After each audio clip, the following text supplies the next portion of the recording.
Hello, everybody. Welcome to Arsenal X, the Xbox podcast here on Boss Rush Games. I'm one of your hosts, Corey Deerigan. Alongside me is the wise Wisconsinite, Mr. Jesse Douglas. How's it going, everyone? Also joining us is the Colonel himself, Colonel Panic Joe Wilson. Hello. Jeez. Every time you do that, it throws me off. I don't know. It's weird because like when I'm doing it, it's like, oh, it doesn't sound like it came out of my mouth. And last but not least is our Mandalorian sour cream himself, Mr. Josh Finney. God damn you. Come on, you knew that was coming. I did, and I still hate it. We just spent 20 minutes. I regret reminding you about this. It's never going away. It's never going away. Everybody have a good week, good weekend, good week, good day. Yeah, pretty good. I put up an entire IKEA wall unit over the weekend. That was a lot of fun leveling and measuring. That's fun. I went couch shopping yesterday. Ooh. Nice. Where at? Went to IKEA. And we went to a couple local places. I found a very soft couch, not at IKEA. Did your IKEAs have the Xbox Series X and PlayStation 5 cutouts to measure your furniture with? They did. Ooh. They have not been stolen yet.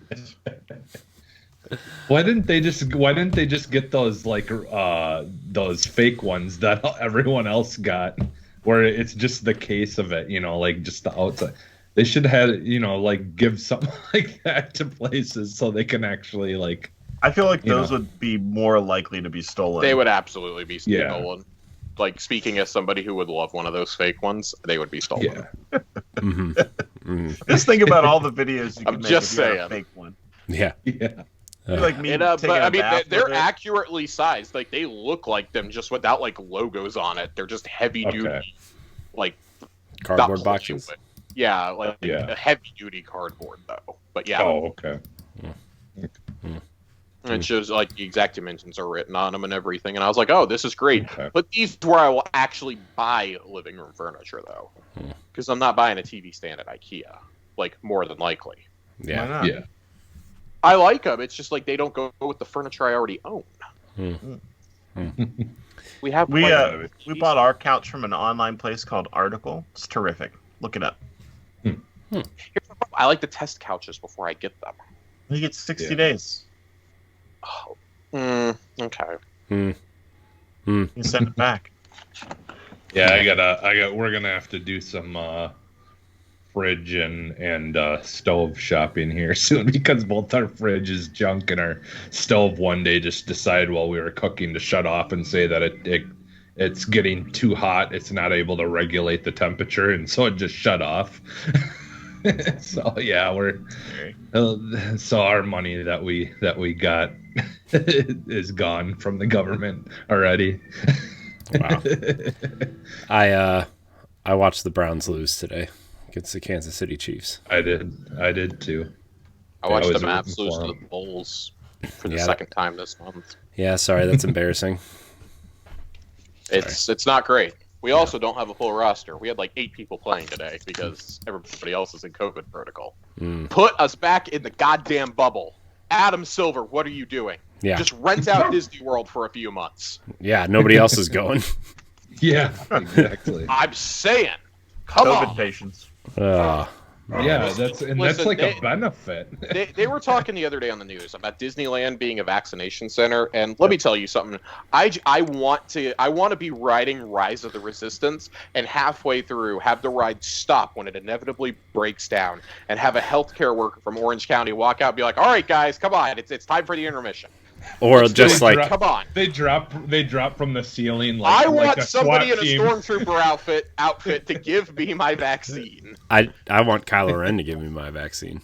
Yeah, Well, That animatronic gets really fucking close to your face. So I know. He could jab it in your neck. I'm just saying.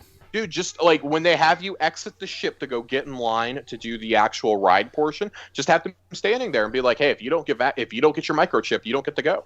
Yeah. Do you guys think that we will feel the same way about the most recent trilogy as we do the prequel trilogy in like 5-10 years? No. No. This sequel trilogy is way better than the prequel trilogy. I think the people, Not disputing, but I it's think definitely the not people great. younger than us will be a lot more nostalgic for it. As For someone, example, like I didn't understand how bad the prequels were as a kid because I really liked them. It was more Star Wars. Yeah. And then I became a teenager and went to college and was like, these movies are shit. Mm-hmm. And then I got older and I sat through The Rise of Skywalker and went, well, they're still bad, but they're not that bad. Mm-hmm. So I'm in a weird place with them. Yeah, I don't know, man. I don't really know what it is exactly about the way I feel about, all of it, but like this new trilogy, I could look past things a little bit more because I think I was entertained overall by them. Whereas that prequels, I just was bored half the time watching them. Like, I just didn't care about what was going on, to be honest. See, Like, I actually cared about the newer ones. I Like, feel what that way was about actually You don't want going to on. see a courtroom, a Senate drama, and a trade dispute play out for I do. 8 hours? Well, I do. I'll be, like... it doesn't like, don't get C-SPAN me wrong. exist? Don't get They me should wrong, though. No joke. They should do a C-SPAN, like, parody of just, like, the Republic, like, arguing, Yeah. but literally just do it do it for a really long time, and just talking about stuff. Have nothing happen. I would Color. watch like 3 seasons of that. Just Color bring ET commentators. in, right? ET was in the prequels, right? Yeah. E.T. has a split-second cameo in The Phantom Menace, yes. Yeah. Mm. Like, here's the thing. I feel like the prequels, as bad as they are, there was at least an overarching story that George Lucas was trying to tell and planned out beforehand.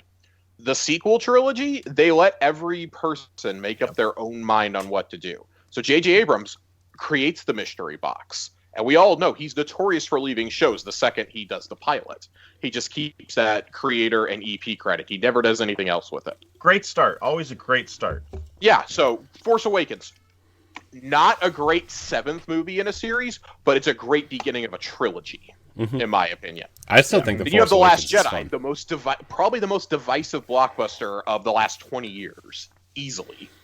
Which I personally love. It's exactly what I want from Star Wars. I liked it a lot. So, like, you either love it or you hate it. There's really no in between. And then you have The Rise of Skywalker, which had so many problems behind the scenes. You have Carrie Fisher passing away before it comes out. You have the original director and writing team getting fired. And then we decide that the solution is to let J.J. Abrams have unprecedented control over a Star Wars movie and bring in the writer of Batman versus Superman to help him. That's what we decided the solution was collectively. I feel like and bring Emperor Palpatine back again. I feel like The Rise of Skywalker, regardless of what you think about it, should have probably been like 2 movies. Oh, easily. It easily should have. If they had extended that into a 9 and 10, like if they had come out and been like, hey guys, we have too much story, we were too ambitious, we got to do an episode 10. I would have been annoyed, but I could have lived with it. I would have just been like, they want more money. This is Star Wars. Of course you do. That movie barely cracked $1 billion, and that shocks me. Can you imagine if that doesn't come out, though, in December 2019? And when COVID starts shutting things down in February, if that movie's not out, that's like the greatest what if. Like, we're all just sitting here for like the last year wondering what this movie is going to be like. Yeah. And then imagine that being what you get after all that time. I don't know. As somebody who's not super attached to Star Wars, I had a good time with everything as Disney has put out so far. Yes. And I do think I'm a fan of to Star settle Wars, the but I'm... differences in the fandom. No, like, I mean, The Rise of Skywalker, I have no clue what happened in that movie, but it was still fun. To this day, it's the only Star Wars movie I've only ever seen one time, and that was in the theaters. To this day. I watched and it that's on... a very weird feeling for me. We watched it's the only one I don't own. We watched it over 3 days on Disney Plus while my kid was napping. I've never seen a crowd so angry at a movie when I've gone to leave as I did with The Rise of Skywalker. I saw a very angry crowd when I left the Tim Burton Planet of the Apes movie. Oh God. Oh, I just had. Oh my God, I had to, that thing's 20 years old. There was a guy, Mark Wahlberg. when the credits started rolling, the screen changed and everything. There was a guy that looked like, I just turned to my right, and there was a guy there, and he happened to turn to his left, and he just looks me, and I don't know how old I was. I wasn't that old, but he was like, "What the fuck was that?" I don't know. I still remember seeing the OG Avengers movie when it came out, and I had tickets to see it at midnight. This back when they still did midnight releases, not 7 p.m. releases. I had tickets to see it in IMAX, and the job I had at the time was at a sports arena, and they wouldn't let me leave to go to the movies, even though I had tickets, because it was a playoff game for the Mavs. So I finished all my cleaning, did all my paperwork, booked it to the theater, and they wouldn't let me in because it was 15 minutes after it started. So I went home, turned off my phone, because I just knew I was going to get calls and texts at 3 o'clock in the morning. Went back to the same theater at 7 a.m. to see it at the very first showing, and at the end of it, when Thanos appears, the lady behind me very loudly goes, "Who the fuck is that?" And I had to stand up because the theater has no idea what's going on, and give an information session to a group of people who have no idea why Grimace is in space, explaining to them who Thanos is and what we're about to see over the next 5 to 10 years. You know what's funny? I'm going to pause you for a moment, because right now there's a conversation that's still happening from one of the people in that audience, and they're like, and this motherfucker just stands up and just starts explaining the whole history like somebody asked him. That's a story that gets passed around about you that you're unaware of. Yes. You know what? I'm okay with that, because for You so should be. many of the post-credit scenes in Phase 2, I had to do that, and then people started learning what Google was, and I didn't have to do it anymore. It was fantastic. I only had to explain You it. should be proud of that. I am proud of that. I Yeah, live on in somebody's subconscious. There's a One of the- Yamada Zero in the chat says, I hope you explain to them that he was a character who did nothing wrong.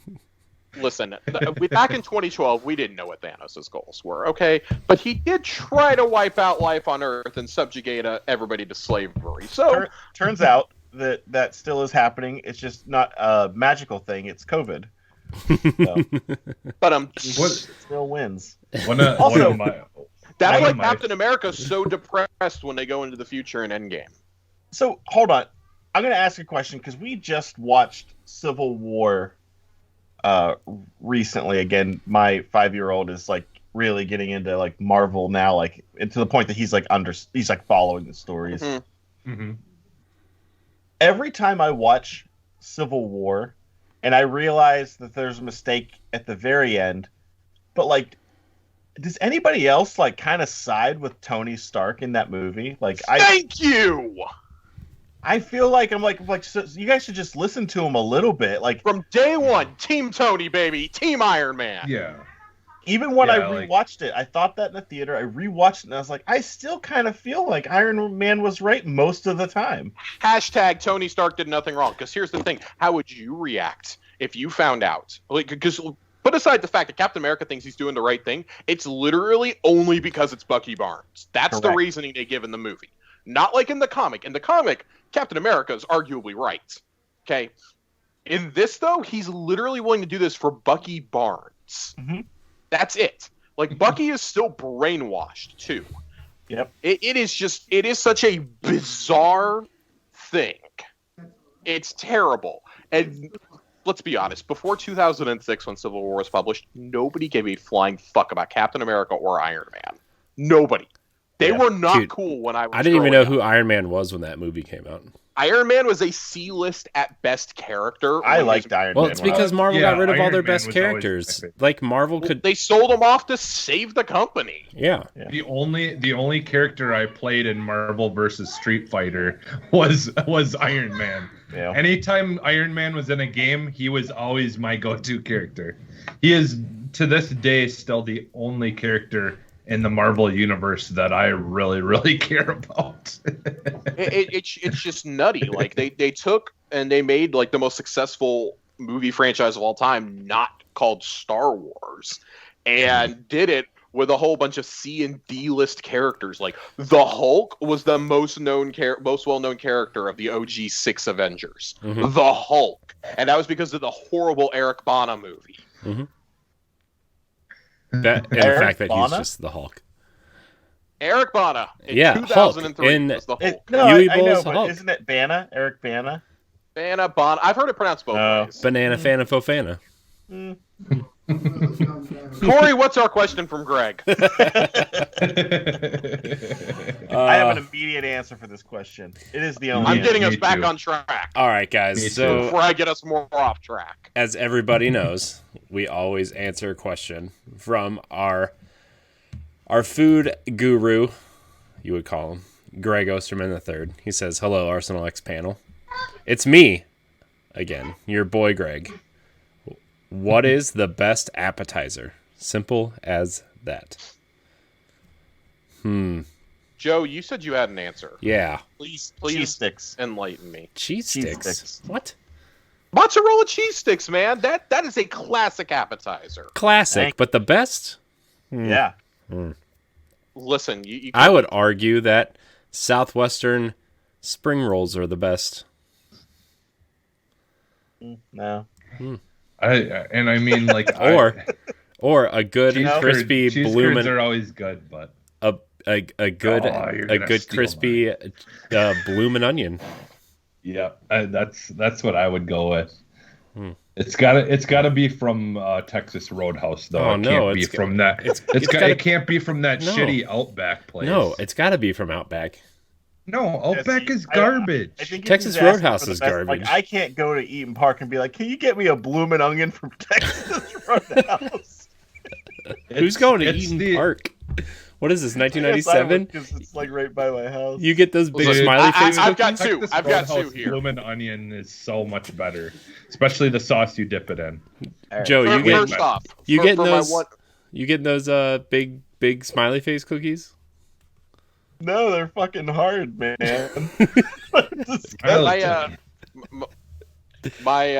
my one C, my one A that I'm going with is Team Joe. I'm going mozzarella sticks. Okay, get that with like the right amount of marinara sauce. You can't beat it. But Wisconsin, I the don't other eat mine with the marinara. other appetizer that I love, however, and it has to be from the right place. Like it's got to be at a fresh seafood joint, like on the coast. We can't get it in Texas. It's so bad. Give me some fried calamari. If that is cooked You guys are eating- correctly, that is fucking delicious. That's too fancy for me. It's not fancy. It's like $5, Corey. Yeah. Get I gotta some tell you. class. I gotta tell you, I'm gonna go with Joe on this one with the cheese sticks. Between those two, cheese stick, but with ranch dressing, not marinara. Oh Yeah. God, So- what's wrong with you? I don't like. Look, Ranch is gross. I don't Oh like. my god! I don't Josh, like. You have not had good ranch dressing then, and I feel. No, weird. I haven't. It's all Dude, gross. let me tell you. I don't do anything like Italian food. Really, I can't do it. I don't like Italian food. Oh God. Are Okay. you happy? God, Are you let's just- happy, let's- Greg? Are you happy? Guys, this you is tore it Arsenal X, apart? the Xbox podcast. No, we're still talking We're about not. food here. You know what No, else is good though? We're leaving. Corey doesn't like Italian food. We have to end the question now. You know what else is good though? I like a good fried pickle, and I like a good fried green bean. Jesus fuck, what is wrong with you? fried green bean. Have you Corey, never had fried green beans? No. Oh, they're so good. Corey, I want to live past 35. Well, Does it have so do I. I only got a year though. breading on it, Yeah, it's breaded. or is it battered? It's vegetables, It's though. it's breaded. I don't think those are vegetables, Jesse. I don't think those count as those are cholesterol fingers. Okay, I also like a good quesadilla, like an app okay, quesadilla. quesadillas are It's an fine. appetizer. Yeah. I have a deep dish pizza. It's my appetizer. Right? Like Corey's just like inching his way into entrees in an effort to save the topic. Yeah, I'll have some. What are those? The small burgers. The Sliders. Sliders. Mm. Yeah, sliders. Assume we're eating at a buffet, right? I'll just have a steak. I'll have yeah. a funny face. I do agree with you though. I do like a good mozzarella stick or cheese curds. When the cheese curds are good too. Mm-hmm. Cheese balls? Do you ever have cheese balls? No, those They're cheese curds, but they're made More the same healthy. shape. They're uniform. Oh, okay. Okay. A little bit more processed Yeah. cheddar. No Speaking one of, said jalapeno popper. I'm not into jalapeno Those are poppers. good, but I Not, like those though only if the jalapenos are diced up in the cream cheese. To have the jalapeno Yeah, slide and you out of just this little rip it. sock. If we go to the dine-in movie theater in town, then I like to get the Dine-in soft pretzel bites. Yeah, soft pretzel bites are good. It's fancy. All right, guys. Speaking of processed foods, this is the Arsenal X podcast, the Xbox podcast here on Boss Rush Games, where each and every Sunday night live on twitch.tv/Boss Rush Games Live, we discuss the world of Xbox with our friends from around the internet. If you can't join us live, you're going to head on over to youtube.com/Boss Rush Games and podcast services every Tuesday to check out the show.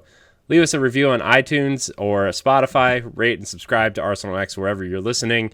Remember to subscribe to our YouTube page. Follow us on Twitch. All that stuff. Follow us on Twitter at Arsenal X Podcast. It really helps. You can catch the Boss Rush Games family of shows on bossrushgames.com. We just want to jump into the news. Go straight in. Because I feel like if do we it. don't do it, it's just look. This show's never going to end if we not don't gonna just do happen. it. So, major news coming out this week. Josh and I talked about 25-ish minutes earlier this week on YouTube. You can go to Boss Rush Reacts and check it out. We talked about Lucasfilm Games being reformed, and we're getting a Machine Games developed Indiana Jones game and a Ubisoft open world Star Wars game, which means no more exclusive EA Star Wars, guys. Finally. Yay! So let's go this way first. Ubisoft's open world Star Wars game. Pretty big deal because we are not getting exclusive games from EA anymore, but also Massive, which is the developer of The Division, is handling it.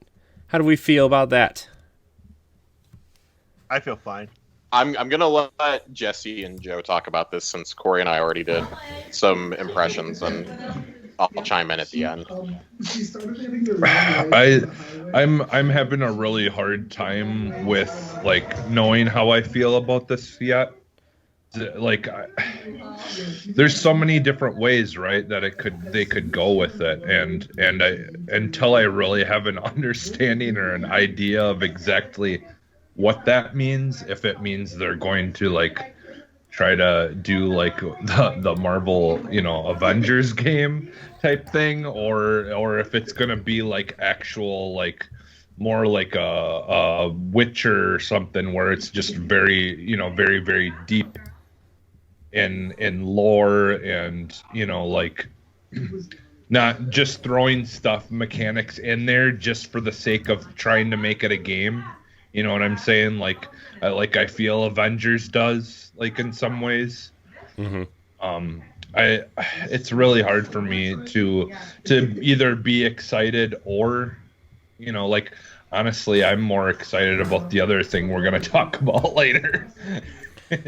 In my opinion, I mean, that's just because I don't know much of what it's exactly going to be. And I mean, you do had, though, right? Like, I mean, it's a Ubisoft open world game, so it's going to be that, and it's massive, so it's probably going to be. I mean, I feel like it's going to be The Division, but Star Wars, which makes that game infinitely more interesting than The Division. Yeah, but yeah. I think that the least interesting part about The Division, or let me roll back a little bit further and say that The Division is a fun game. I played both The Division 1 and The Division 2. Basically played through until I captured all the points, got to the end game, did like 1 or 2 runs at like those things, and then was just like, okay, I'm done. Yep. And the reason why is because essentially it is like a game that it revolves heavily around loot, in which that there is no interesting loot. It's it's grounded too much in reality, I think, to have fun. Even when they start to have fun with it, it's a lot of the same stuff. It's very repetitive. in its creative endeavors. Not necessarily like the gameplay mechanics of the Division are very solid. I like the world that you live in, like the kind of like dirty world, which lends itself very well to Star Wars. So I feel like just making it, if you were to literally just say we're going to make a Division game, but it's going to have a Star Wars skin on everything, that solves like one of the two major problems with the Division instantly. And then you have all the other lore and stuff that you can incorporate into it. If that game were to be like my ideal version of it, would be like it's like, because we were just talking. Destiny, but in Star Wars world. I actually think that the better Star Wars game is a third-person game than it would be a first-person game. So I like the third-person aspect. I would love to have like a bounty hunter-centric game where you go and you collect bounties. You have to go and capture them. You can do like the whole like dead or alive thing depending on what you get. You take more challenging bosses down that leads into other stuff. I like the dark, gritty. What was that? What was the canceled start? Was it? It was like 1313. Yeah. I want more of that feeling in an open world game. If I have an open world game, I want it to be mostly like at night type of game, or at least a day-night cycle that I can experience both equally. But I think it's a good pairing if that's the route they're going. Yeah, I talked about this with Corey and Joe. I'm on the exact same page as you. That's what I said. Like, I enjoyed the Division 1 and 2, but there wasn't a narrative there to keep me engaged. And with the recent events that we've talked about on this show and on the whole network, I think the Division series is dead. Frankly, if it's not, it should be after this. It's just hit a little too close to home. This is the perfect kind of game, I think, for Massive, though, if they can get the right writing team. Which I suspect, I feel like I know someone who may be working on it. One of the writers of some of the novels in the universe has alluded to she's working on a multimedia project that does not involve writing a book or a comic, which leaves only two things, which is a TV series or this. I think the question is, where do you set it at in the timeline? Because I think this is a game, like, I don't think you're going to have Jedi running around as playable characters in this. If you do, you got to find a way to balance that, or, like, let everybody make their own class, you know? But I really do feel like this is going to be, like, a bounty hunter, smuggler style game, which would kind of be a fusion of 1313 and Amy Hennig's canceled single-player game with Visceral. I think it's got to be a marriage of those ideas, because we know Disney was really upset about that game getting canceled. About all these single-player story-driven games getting canceled. Like, they want to grow the larger universe. I think the most important thing you do is, though, you do not set it in the original trilogy. The closest to the original trilogy you can get with this is, I'm going to say, the Mandalorian's time frame. Like, I speculated about this with Corey. I think it would be really cool to have Din Djarin show up as, like, an AI ally for a mission or two. Like, maybe, like, towards the peak of the game, like, he shows up to help, or he's an end game quest giver, he narrates a raid for you, something like that. I think would be really cool. Use him. Bring in Carl Weathers. Like, come on, what else is he doing right now other than the Mandalorian? You know, like, get some of this talent that you have in this universe. But more importantly, I would love for this to be set like 200-300 years before the Phantom Menace, like out in the unknown regions or something, or out in the Outer Rim. Like, give me that gritty Star Wars. Are we going to go to different planets? Like, Massive has said this is going to be unlike anything we've done before. Well, but we know Ubisoft. They've said that before, and they still keep coming back to the same core gameplay. What if they did it about the, like, whole, like, kind of more earlier of the Mandalorian, like, you know, like the storylines, but, like, you know, like, completely leave the whole saga of what the first Star Wars movies were doing, like, because, I mean, ultimately the whole Mandalorian stuff was all happening on its own accord. Like, it had nothing to do really with, you know, like, the main story. Like, you know, like, actually learn more about, you know, how there was that faction, you know, that had the whole "this is the way," and, you know, were much more of like a religious thing than some of the other ones, and, you know, like, kind of dive into a lot of that stuff. the one thing that I would say is, and the reason why I want it to be more of a bounty hunter game, or more based around that, is I want to create my own fucking character. Yep. Let me create my character. Let me decide, let me get armor. Let me decide what that looks like. Let me live in, that galaxy far Let me pick away. from one of, 15 different alien races or something. You already got models for them. Let me be a Wookiee bounty hunter. That was, one of the most disappointing things about Battlefront, is they had so many characters to choose from, but none of them were the one I wanted. Yeah. Let me pick. I think you have to do that. There is a demand for it, and one of the things I saw getting pointed out was that EA basically never had a desire to make that cooperative online experience. And no, the Old Republic does not count. That absolutely does not count whatsoever. EA, since they acquired the Star Wars license, has done nothing on that front. Battlefront and Battlefront 2 is about the extent of Squadrons is about what you got. I want a game where I hang out with 3 or 4 friends and we're roaming the galaxy as a guild. Imagine establishing your own bounty hunters guild. That's the kind of stuff I want to see, but I want it far enough removed to where I'm not getting characters from the movies and from the shows popping up every 10 minutes. Knights of the Old Republic did a good job at that. Part of the charm of the old Star Wars games is doing them set aside from the narratives of the games. You'd have somebody who, or from the narrative of the movies, you'd have somebody who showed up for 5 minutes. In Bounty Hunter, in the Jango Fett game, Count Dooku was ultimately the guy at the very end of the game. He was recruiting you to be the template for the clone army. Other than that, completely unconnected, because it takes place around the time of the Battle of Naboo, 10 years before the clone army is real. You had things like that, the Clone Wars game, completely separate. It's a narrative in between movies. Do things like that, not specifically like that because those are really bad examples, but give me something that doesn't have to tie into a movie or a show or a comic series. Just give me something that stands on its own, man. I don't want Darth Vader in this game. I don't want Luke Skywalker. I don't want fucking Kylo Ren. I want nobody who's been in these movies. I don't want Yoda showing up because he's a billion years old. Those things should be untouchable to whoever your character is. The people in that Star Wars world, the Jedi are always this myth thing. It's because there's only a handful of them when you think about how big the galaxy is, where you're traveling from planet to planet that has supports life. It's big, it's vast. Make it feel that way. Give me. If you're gonna do this game, not to cut you off, Joe, I want to see when the Jedi were in their heyday, though. That's part of what this whole Old Republic initiative, or High Republic, whatever it's called, they're doing that's set 200 years before the movies is doing. This is before the Jedi were decimated. This is when they were numbered in hundreds of thousands or millions. They are roaming the galaxy, patrolling it. Give me that.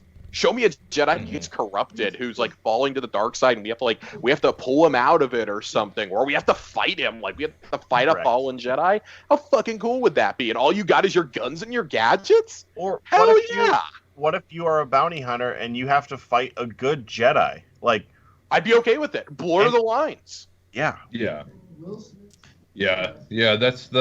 That's the thing is I've said before, ultimately Rogue One is one of my favorite of the movie, my favorite movie personally.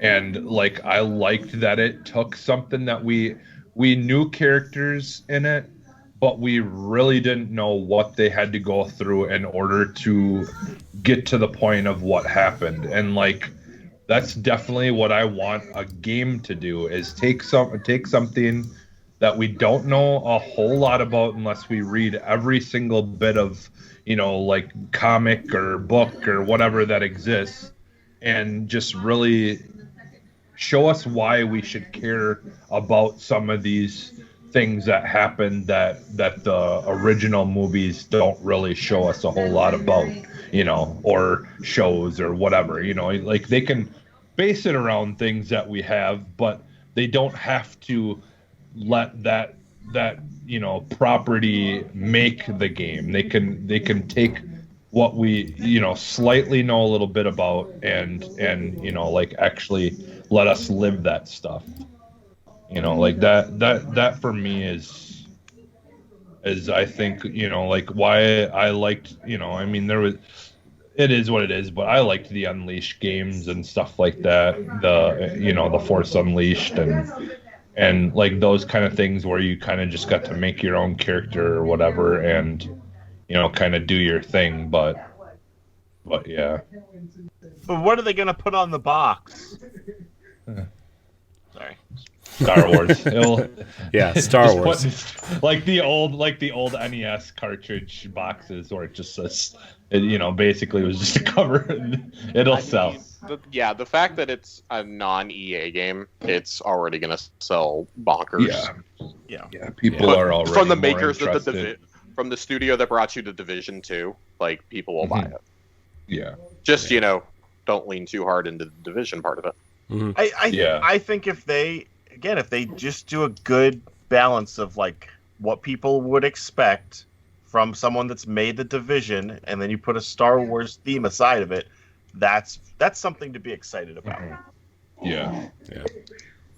So yeah. I just want a good Star Wars game. Like, obviously we all kind of like the loot game, right? Like, I mean, Destiny. 3 of us play Destiny pretty regularly. Like, the Division was okay. I like the Assassin's Creed games for what they are. Like, I don't mind the loot game. Just make it fun, make it cool, make it feel good. Like, if I could play any type, like a bounty hunt, like Josh said, like a bounty hunting game, or just roam the galaxy with friends and feel like we're part of a team trying to take down this big thing, like that, like that'd be cool. Yep. But the other big game that was announced this past week was Machine Games' Indiana Jones game. Machine Games is pretty good at making games about killing Nazis, so I guess that's that's their specialty. Yeah, that's 10 out of 10 studio. Coming next, Inglourious Bastards, the RPG. Hey, I'd play it. Hey, man. I would too. Yeah. I'm not even joking. I'd buy that day one. Killing Nazis. Do it like the new Yakuza Like a Dragon game where you play it like a JRPG. turn-based. Yeah, where you like, I want to hit him with the baseball bat, and then you click on it. To me this is a little bit more like maybe we don't know exactly what it's going to be than the Ubisoft open world game. I would agree. Right? I mean, we can assume it's going to be a somewhat linear game, right? We can assume we're clearly playing as Indiana Jones and probably dealing with some Nazis and some, religious magic.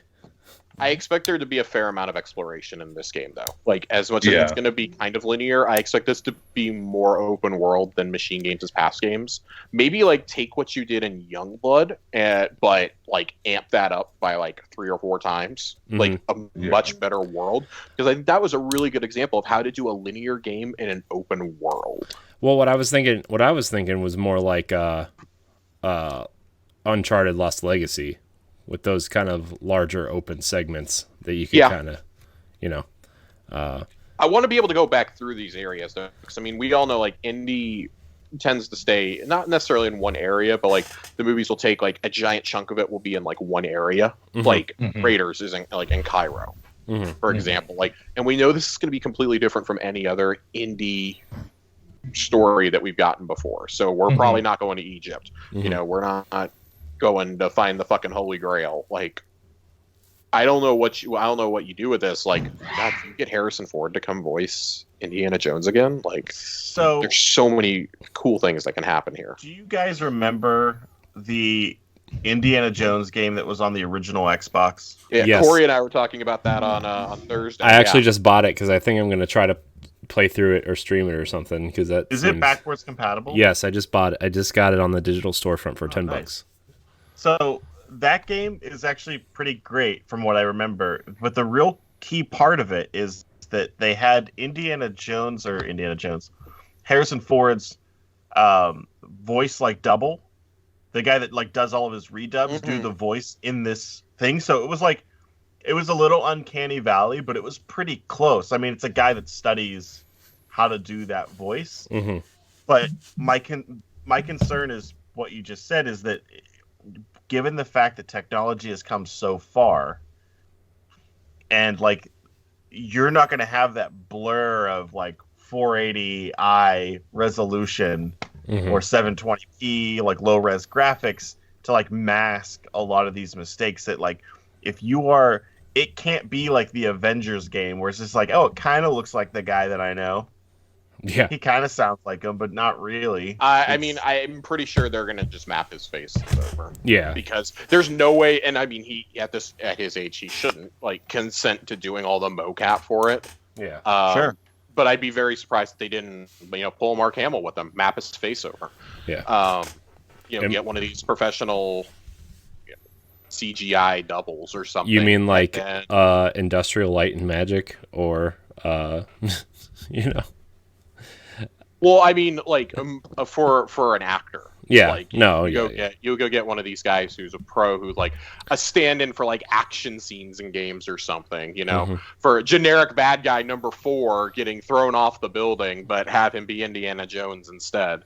I don't know. Like, I think there's a lot of avenues you can go with that, but obviously, like, we're gonna find out what they're doing as it goes along. Like, Corey and I both think this is coming out probably next summer in 2022 to coincide with movie number 5, assuming that doesn't get pushed back again. But I mean, Bethesda doesn't like to announce projects before they're like imminent. Like, we got Skyrim announced a year before it came out. We got Fallout 4 6 months before, if you don't count the leaks. Fallout 76 6 months before. Dishonored a few months before. Wolfensteins, etc. Like, yeah, but so I don't much think of this wasn't right so much a Bethesda announcement as it was a Lucasfilms game announcement.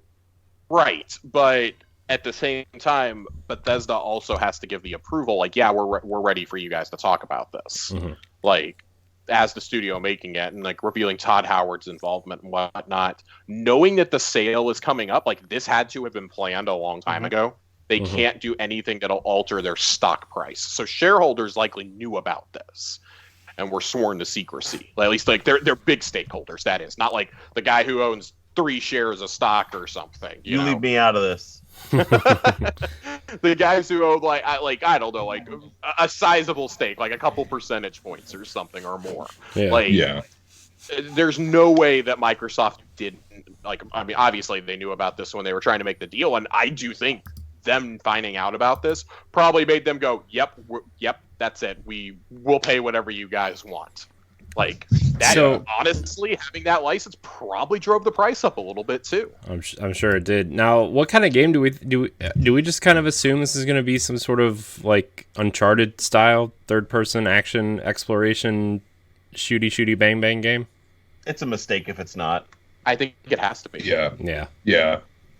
I think when Microsoft was thinking of picking them up, or in the process of picking them up, and if you do see this, and let's say they do pull it off, and this is an amazing, like, very well is a competitive game for the Uncharted series. Now that's something under their belt that they can like use for Microsoft, moving forward, where it could be like they could like have their exclusive kind of competitor for an Uncharted type of game, or like I don't think they really have anything set up to do any more Tomb Raider games that would be exclusive to Xbox first or anything. So I think we're gonna see more and more stuff of them trying to come up with games that will hit those certain kinds of fan base, and so they got to start doing it now. I like that you said that this is something that Microsoft can use going forward, because last week when we all talked about what is Xbox missing in terms of a genre, we unanimously agreed it's a dynamic single player story driven game, preferably third person, because we've got those as like Gears of War and Halo and stuff, but obviously that doesn't appeal to like it's more everybody. Of a shooter. This is something that's like, more. how many of us grew up on Indiana Jones? Yeah, all of us. That is something that appeals to Game of new and old. Like Indiana Jones is a timeless American classic, and it's something that it's the direct inspiration for Uncharted and for the Tomb Raider games. Like I cringed so hard when I saw somebody posted an opinion piece and was like, "Is this game just gonna rip off Uncharted?" And I'm like, "Oh Jesus fucking Christ!" Like how old is this kid? Like get the fuck out of here! Like no. This was the OG, like, and I'm Indiana Jones is cooler than Nathan Drake will ever be. Like, come on, but I think the exclusivity talk it's a talk that's gonna have to happen sooner rather than later, because when they announced it, they just said coming soon. They didn't announce what platforms it's for. So to me, it's like they can't announce anything until this deal falls through. No, they can't. Like legally, you can't. Legally, you can't, and that's why I'm a little bit surprised that we got this now and not like. I get that it's part of the whole Lucasfilm Games thing. I'm a little surprised this wasn't held until like June. We expect the sale to go through sometime in like mid to late March, probably, like sometime in Q2, and like I've got March or April pegged personally. Like it'll be before E3 for sure, but at E3, I assume is when we're going to start learning a lot of the details of this agreement, of this purchase, and. Like, that's why, the wording is so key when you look at past things they've announced, like Starfield, coming to next gen and PC. What the fuck does next gen mean? Does that mean Xbox and PS5? Does that mean just Xbox? Like, they never formally announced it, so they have a loophole. Like, is it going to be the same thing with Indiana Jones? And I keep seeing the argument online of, well, it can't be exclusive. Disney would never allow that to be exclusive. Let me tell you something. Money talks. Spider-Man exists. Yeah. Kingdom Hearts. Kingdom Hearts for the longest time. Well, and I mean, like, I think they're talking like in terms of like how IPs are managed now. Like we are on the cusp of a golden age, a resurgence of licensed games. I think between the Indiana Jones game, Jedi Fallen Order, Massive's game that's coming. IO Interactive is making a fucking James Bond game, like, which is exciting. Miles Morales exists. Spider-Man exists. Like. We're living in this amazing resurgence. Now we have the technology. We can make these games we always imagined and envisioned.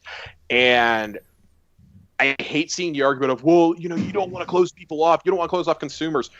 Ultimate Alliance 3 was exclusive to the Switch. Yeah. Okay? And it didn't sell. Spider-Man and Miles Morales are both exclusive. There was exclusive content for Avengers. Like, money talks, guys. And we don't know what's going on behind the scenes. Like I just said, like, was that part of the reason it cost $7.5 billion? It cost 2 Star Warses to buy Bethesda. Like, is that part of the reason the deal was driven up? If I'm a businessman seeing that a company is being sold that is making a licensed game for me that's unannounced, I'm going, whoa. We want to guarantee here, or we want to work this into the contract that if you're going to put it on your exclusive service and your console, we want to pay out now. Like, we want partial payout. Also, we want to guarantee this is profitable. There's the argument that can be made that, let's say that this is an exclusive game. If you want to play this game, you could buy, in theory, Game Pass, and by that time you might be able to play it on your TV. Yeah. Oh, because it's coming this year. TV, PCs, tablets, etc. So, like, this is part of the xCloud family, which it could be. Yeah. Like, there's no reason you might be able to play it on your phone. Like, it's. I would say that there's an argument to be made that you could spend less on this game than if it came out on PlayStation 5 and you bought it for $60. There's absolutely a legit argument to be made. Do I think that this is exclusive? I'm going to go in the camp of no. At least the first one. I personally don't think it is, because I think Microsoft sees they have two things to look at here. One, yes, we could have that amazing single player experience that people so desperately want, coming from machine games, coming from us, giving a dynamic exploration story and whatnot, akin to Uncharted or Tomb Raider. On the other hand, this is a golden opportunity to make a shitload of money back on that purchase price. And if we do this as a gesture of goodwill, maybe we don't give up Starfield. Maybe we don't put Elder Scrolls or the next Wolfenstein or something like that on another platform, because we've already extended that olive branch and said, see, it can still come to you. It just may not come day one. Yeah, I think a year exclusivity. Right. things are so weird with a licensed property, though. Like, if it comes, it's coming day one. If it goes to PlayStation, it'll be there day one. They're not going to be able to hold a licensed property. Mm-hmm. But think about this, though. You also are now getting a paycheck to have a studio that you own now develop one of these games. That there's no saying that they wouldn't just then take all the stuff that they've learned and make another great first-person experience that is exclusive after this. Mm-hmm. Right. And that's the thing is, like, okay, you know, if it was in development beforehand and this has been announced before the sale is complete, we're kind of in a gray area. If they come out on stage in June and say, hey, this is still going to come to PlayStation, cool, nothing on, no skin off my back. I've got an Xbox. I'll have a PlayStation by then. If they come out and say, hey, this is Xbox only, I'm like, fuck yeah, there we go. Like, either way, this is coming to Game Pass. So... Yeah. Like, okay, fine. Like, I still think Wolfenstein 3, and we'll address this later, Wolfenstein 3 is coming this year. And then you got Indy probably next year. Mm-hmm. That's cool. That's their next two projects. Maybe they make a sequel to Indy down the line. Who knows? Or they take a guerrilla approach and say, okay, we're done making first/third person experiences. Let's do something completely new. Yep. Mm-hmm. I think Joe was onto something. Like, this is setting them up in terms of storytelling, because they've done great storytelling with the Wolfenstein revival. This is setting them up for that next step. Yep. This is a licensed IP. They've got to make a game that exists in this universe that can't ignore the movies. It can't ignore what's happened. And I think that's really, really good learning for their core storytelling team.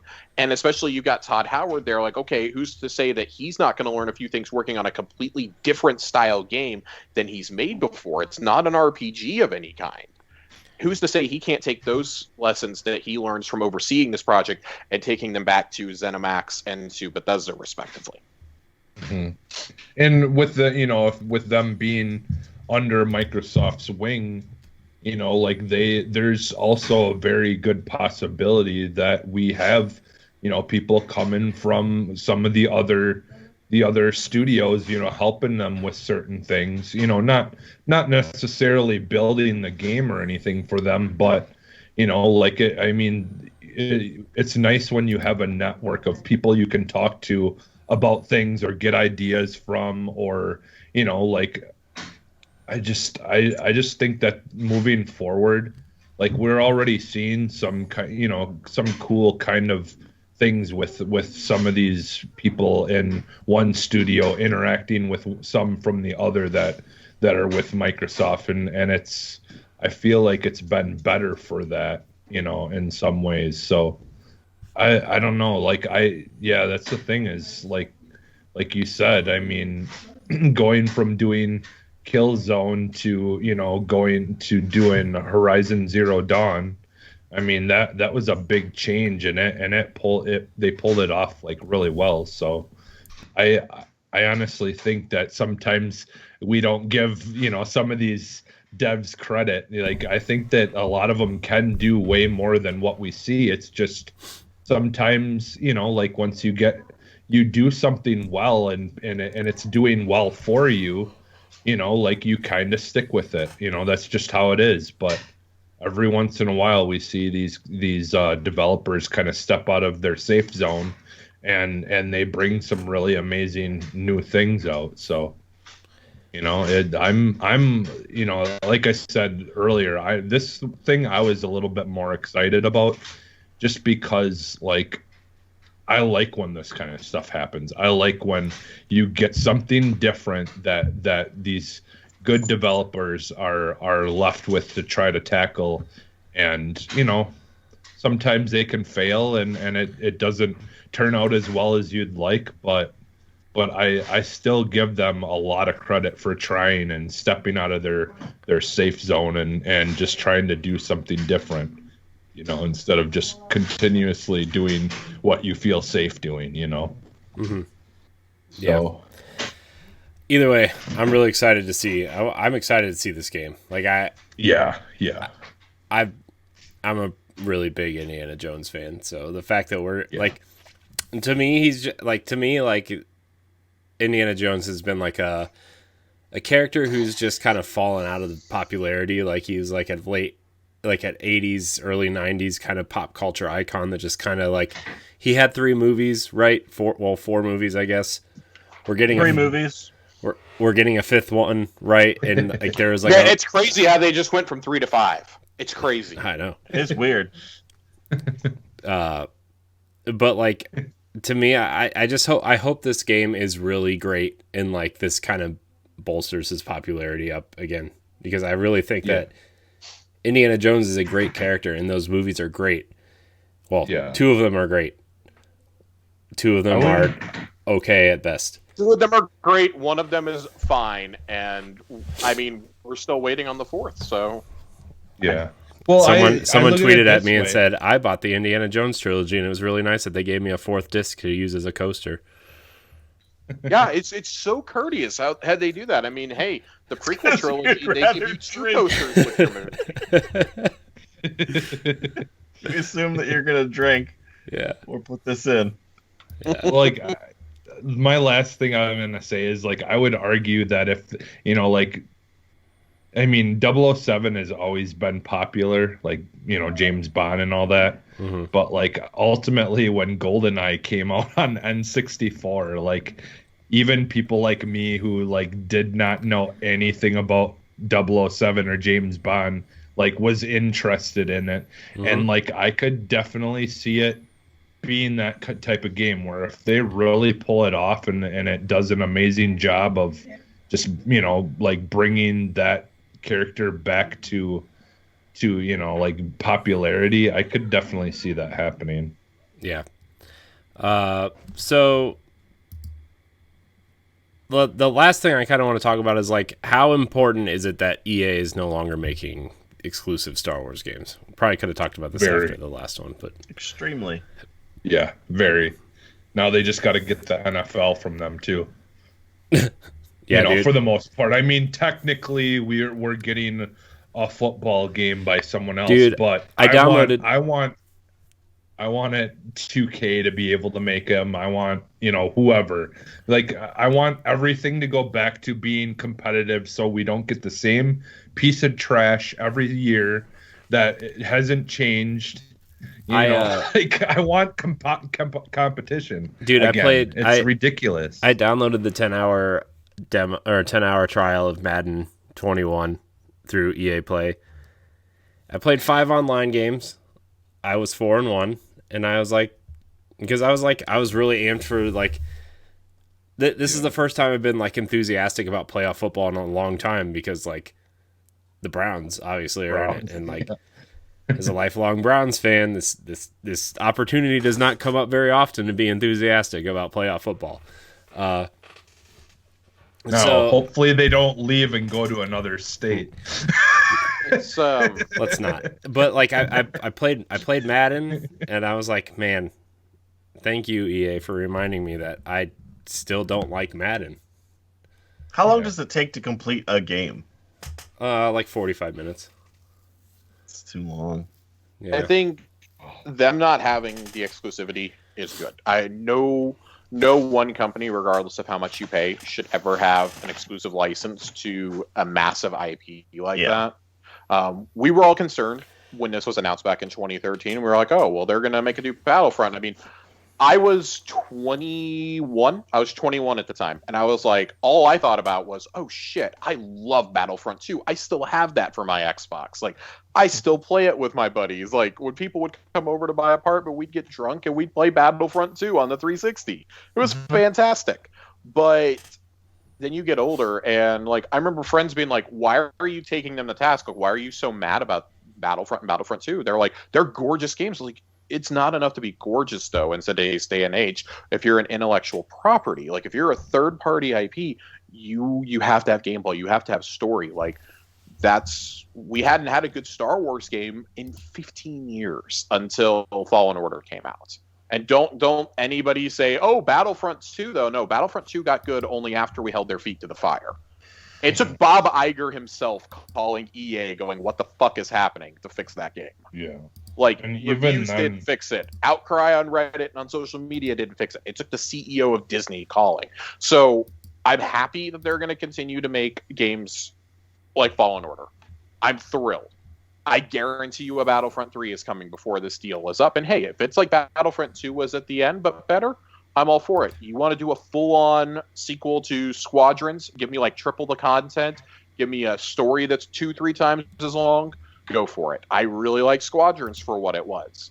But you having the exclusive license, nope. It's done. It's over. I also don't want to see like a company like Ubisoft though, like sink into Massive is our Star Wars studio now. Like, no, you need to go pitch your game like they did for Fallen Order. Mm-hmm. They wouldn't let Respawn just make it. Respawn had to pitch it multiple times to the story group to get the approval, and even once they approved it, they took a person from Lucasfilm and inserted them as one of the story directors at Respawn to make sure that game stayed on track and stayed within like the established canon. They weren't going to make the same mistake they did with Amy Hennig's game, with Visceral's game. Like, they weren't leaving EA to decide, this isn't what we want. Lucasfilm was like, no, this is what we want.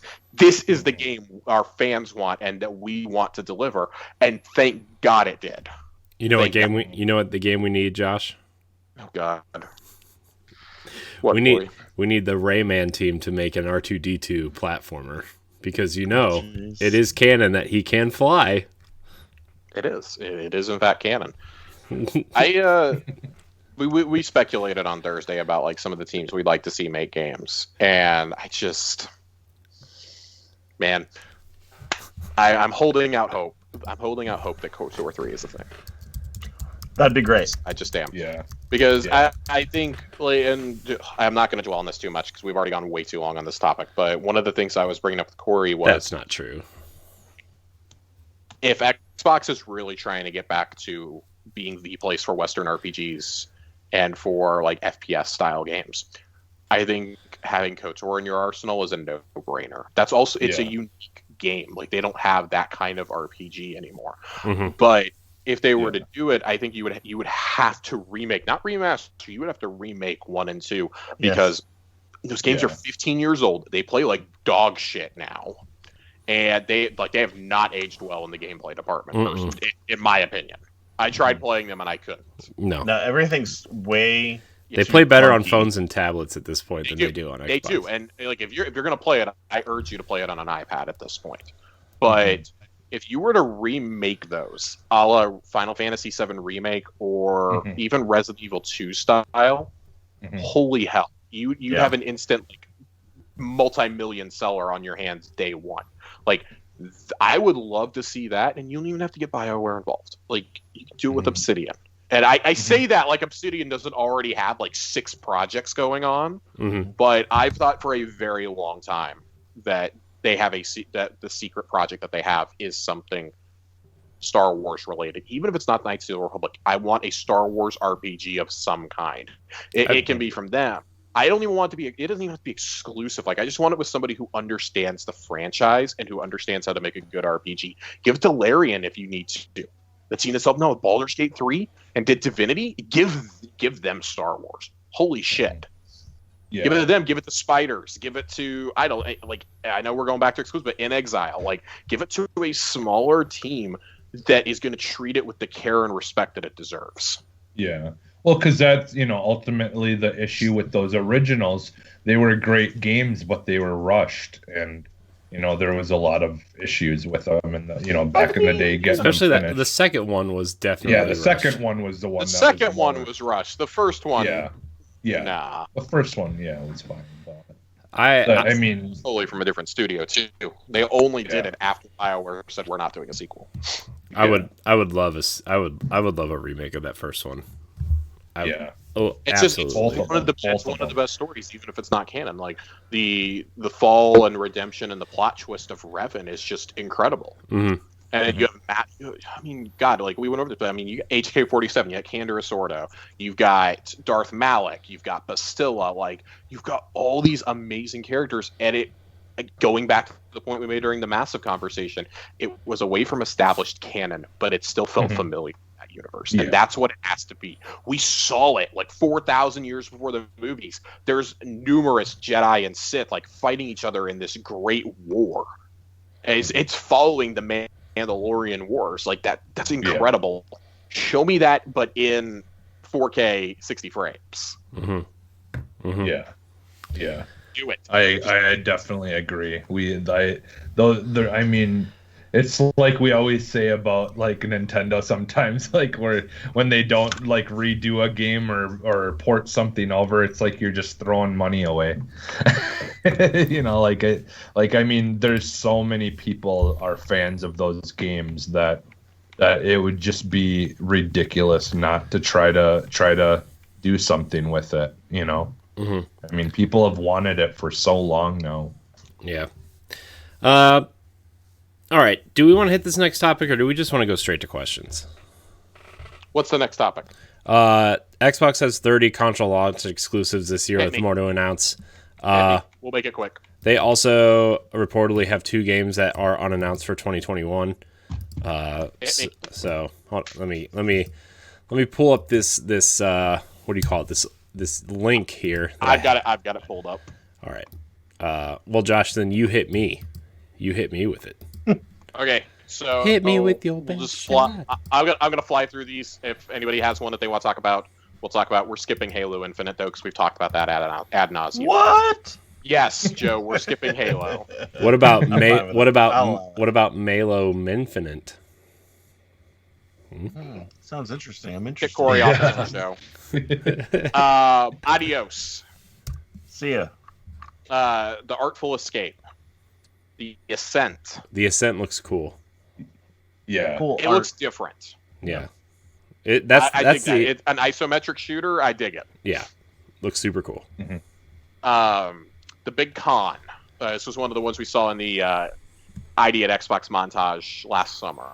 It looks like Toe Jam and Earl, but I love this. Like this is spoiled. This is one of my most anticipated games of the year. Your family owns a video store. I'm so here for it. It's set in the 90s. Yes. Yeah.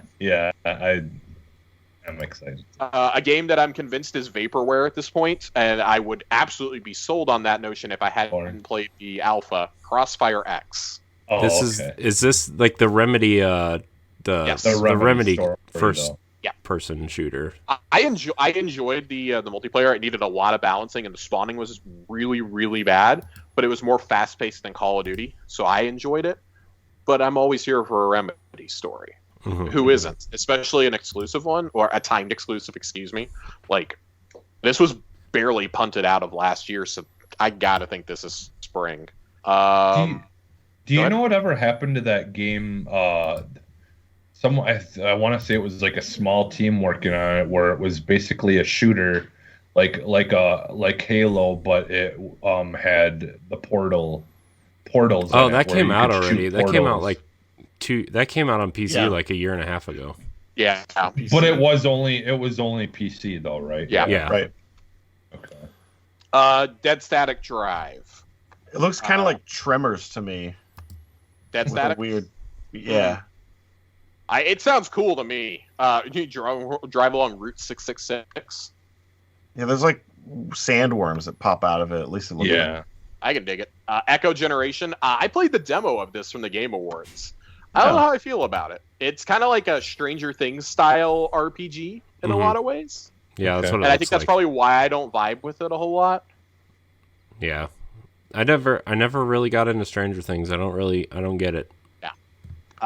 Exo Mecha is it's the free to play mech shooter game that we got previewed last summer too. It looks like a mix between like Pacific Rim, Transformers, and Titanfall. I'm here for it. Oh yeah. This is gonna be big, dumb, and fun, and it's free. Yes, please. Yeah. Exo 1. I don't remember this one. I don't either. Strange Signal, Alien Craft. It's a gravity-defying interplanetary journey through space and time that's part of a narrative that unfolds around you. Master a unique traversal system and move through desolate alien landscapes in ways you've never experienced, using gravity and momentum to reach colossal speeds and heights. It features atmospheric, diffused visuals that are merged with otherworldly sound effects and a hypnotic electric guitar soundtrack to create something otherworldly. That's a whole bunch of words for we don't know what we're doing yet. Well, it looks like. Did you guys ever watch Flight of the Navigator? Yeah. Yes. It kind of looks like a spaceship that like changes its shape depending on Yeah. what it needs to do. Mhm. I don't know. It looks visually it looks interesting, but I don't know if it'll be able to hold my interest for very long. Yeah. This is one of those, like, if it came to Game Pass, I would probably play it, but I'll wait for like some footage and reviews. Yeah. The Gunk, I'm really excited for this one.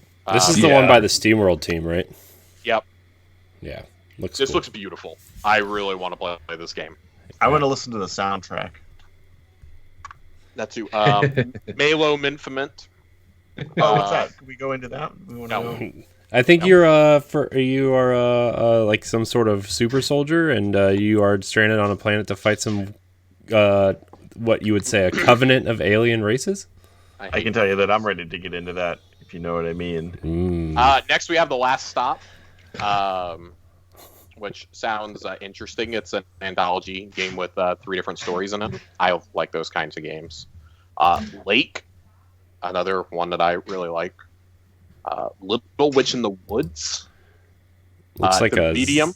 Zelda-esque. The Little Witch in the Woods looks like a Zelda-esque. Yeah, ultimate goal is to learn master witchery by learning potions as an apprentice and gathering materials from across the land. I can dig that. The Medium, I think we're all looking forward to playing this one. Yeah. Every time I see that, I'm like, is this a Silent Hill game? It's okay. Practically So is. I want to read what this is. So what I understand is there's no combat in the game. It's all puzzle based. Travel to an abandoned communist resort. Communist resort. That's where I get all my resorts are communist resorts. Use your unique psychic abilities to uncover deeply disturbing secrets, solve dual reality puzzles, survive encounters with spirits, and explore 2 realities at the same time. You'll delve into a mature and morally ambiguous story where nothing is as it seems and everything has another side. You can see, hear, and experience more than others, and with every new perspective, you will change your perception of what happened at the resort. That sounds like the footnote for the book I'm writing about myself, my autobiography. Flight Sim, I think that we're all at least wanting to like just see this running on an Xbox. I will take one flight, and then I'll. This is something I could see, like, if I don't know what I want to play in an evening, just like booting this up and flying around. Like, I want to fly over Disney World. That's the main thing.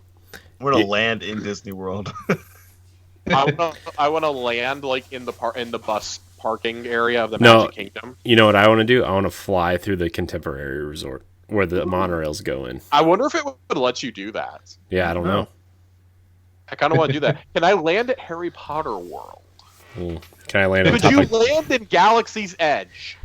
That'd be cool. It's going to be just a whole stream of Corey and I trying to land little planes in specific locations in Disney World. That'd be awesome. Let's see, Psychonauts 2, but that's coming to everything. I can't wait. I'm excited for Psychonauts I'm 2. so excited for this. I love the original Psychonauts. One of my favorite OG Xbox games. I've been thinking about replaying the first one because it's been a long time. It is backwards compatible now. It is. I have it digitally.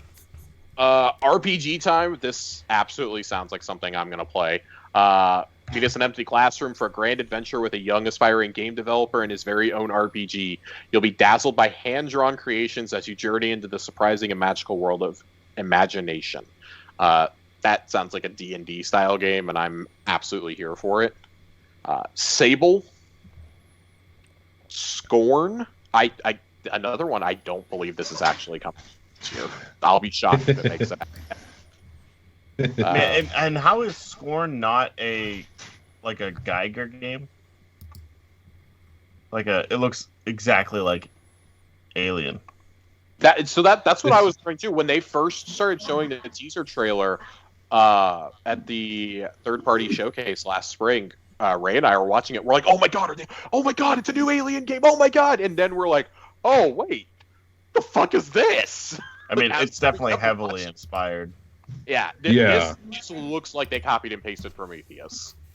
Yeah, which I'm all for, man. I loved that first Prometheus movie. I'll play this. I believe it's coming to Game Pass, so I'll be playing it. She Dreams Elsewhere. Looks like a Nintendo or Game Boy game. Yeah, I kind of like that we're getting back to that style of game, but it's like when I play that, I'm like, I feel like I should be playing this on my Switch instead. I agree. Shredders. The game looks awesome. Dude, listen, the first line of the description, inspired by classic snowboarding game Amped. That's all I needed. You know who's working? You know, Yeah. You know, there's people working on this game who developed Cool Borders, Amped, and SSX. Dude, all working on this game. Nice. I loved Cool Borders too. That was like one of my favorite. Yeah. Cool Borders. With the delay of Riders Republic until later this year, which basically guarantees I'm not going to be playing it at launch, I'm excited to play Shredders. Yeah. Song of Iron.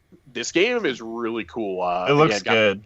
Yeah, I got to play it as part of the Game Awards demo showcase that they did. It's really cool. It's unique. It's like a 2D God of War almost in a lot of ways. Like or Valhalla, like Viking style game, whatever you want to call it. Like this was dope. I don't know if I'll play it when it comes out. It may be a sale game because like I don't think a demo is enough to judge. But I really liked the concept of it. Tunic. I'm so excited for I've been waiting for Tunic for too long now. It's been a really long time, but every time they come back to it, it looks better. This is a game that gives me memories of playing like Minish Cap on my Game Boy. Like this is the kind of, I don't know, like exploration style, like top-down adventure that I want. And I mean, come on, you play as a cute little fox. Like, who doesn't want to play this game? Exactly. 12 minutes, probably the thing I'm most excited for on this list outside of Malo. Still with James McAvoy, Daisy Ridley, and Willem Dafoe. Yeah. Really, really, really want to see this one come out, and just hope to God that it's good. So if you watch the trailer, at about a minute 30 in, the doors open and you can see the carpet from The Shining in the doorway. Oh no! Which really gives me hope about this game. I hope so. So, like, I mean, just the premise alone is great. Romantic evening with your wife turns into a violent invasion as a man breaks into your home, accuses your wife of murder, and beats you to death, only for you to wake up and find yourself stuck in the same 12-minute loop. That is just so unique, and this is from Annapurna, I believe, which I haven't played a game of theirs that I haven't liked yet. Unexplored 2? I don't know if we know what the first Unexplored was. Just like Indiana Jones, it just skipped a number. Yeah, it's another like top down, like kind of Zelda-esque type of game, but it looks like it reminds me of more the Breath of the Wild kind of like almost art style, but in a top down version, which wasn't the original Breath of the Wild done in like a top down originally, and then they brought it into 3D. Mm-mm. No, I don't think so. No. Well, because I thought there is a whole game. There's like literally was a whole game that they made where it was all in the more like the old school version. That was in Hyrule Warriors. There was a 2D open world style thing in Hyrule Warriors. It wasn't Breath of the Wild. No, I think I've heard. I believe what Jess was talking about, that when they were developing the game. Yeah. They were developing it originally as a like top-down game. They mapped it out in 2D, but they never actually did the programming. No. Yeah, it was never made in a 2D game. Warhammer Darktide. Does anybody play Warhammer games? So every time I see a Warhammer trailer, I get kind of into it, and I'm like, this seems like I could get into this, and I've never played a Warhammer game. This feels like the first one that I will actually play. Based on this sentence alone, built on the legacy of Vermintide 2's highly praised melee combat, Darktide introduces deep and balanced gunplay to the mix. Master the balance between ranged and melee combat as you fight your way through a slew of enemies, feeling the impact of every swing of your chainsword or blazing gunfire from your las gun. It looks like Riddick. And it is a day one Game Pass game. So nice. I would play this. Visceral 4-player co-op action game. That's all I needed to hear. Sounds like Left 4 Dead, but in space. Basically. Way to the Woods. The Wild at Heart. And Yakuza Remastered Collection, as well as Yakuza 6 coming. But they just mentioned that those are coming to Game Pass. So Yeah. But yeah, there's a lot. That is a lot. I just There's nothing big there that's going to make you buy a console, right? I mean, a Halo, I guess, but like... Oh, Halo, yeah. That's the major thing, and that's what I'm getting to is they're obviously, like, they made it really clear, like, hey, this is just stuff that's announced already, like, and on paper, like, that's really cool. Like, for their indie initiative, that's an awesome slate. Tunic, 12 Minutes, Song of Iron, like, Echo Generation. I've heard people talk nonstop about those since they were shown, like, oh my god, I want to play these games right now. And I agree. Yeah. Like Shredders, I will look forward to Shredders for quite a while now. I got delayed out of last year. I want to play Crossfire really bad. Yeah, as someone who like consumes story-driven games mostly in the indie department, like whenever it's an indie game, I'm usually more likely to actually give it a shot.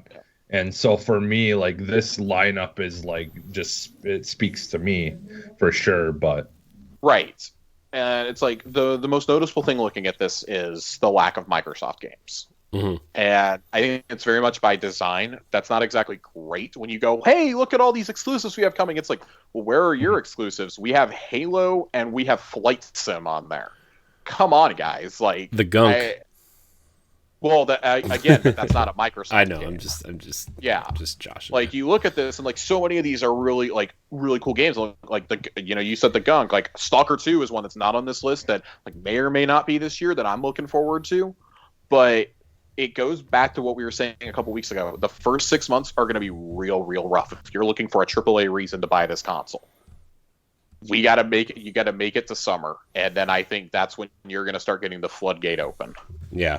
Well, I'm curious when Grounded's going to be released as a version 1.0, because like I mean because they've been working on that for a long time now. Even with the latest update, they only have like 40% of the content in there. Yeah, exactly. So it's still quite a ways off. Speaking of Xbox Game Studios games. Xbox reportedly has at least two big unannounced games for 2021. I'm just gonna read this article real quick. A developer at DICE added to this by suggesting the company has, quote, quite a few games still to announce for 2021. And now Windows Central editor and noted Xbox insider Jez Corden also clarified what he knows.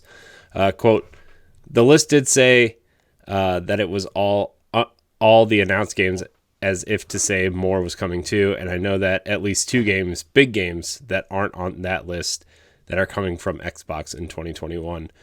Jez made these comments on the latest episode of the Xbox 2 podcast, where he also explained that he didn't want to, quote, ruin the team's surprise, as he believes the developers should get to announce it first. It says, when it comes to stuff that I don't think will leak, I think it's much cooler if the announcement comes as part of a surprise, part of a big show, and the teams get to announce it themselves. And then previously suggested by reliable insider Jeff Grubb, thinks that Forza Horizon 5 might arrive in 2021.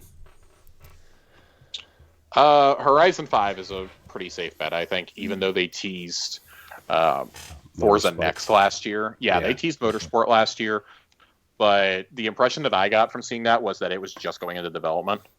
I mean, of course, they could surprise us and, oh, hey, that comes out this year. But I think if Horizon 5 doesn't come out this year, we're probably not seeing another Horizon until at least 2023. Mm-hmm. And I don't think Microsoft wants that. Like, they know the crazy good reception that Horizon has had this past generation with 2, 3, and 4. Mm-hmm.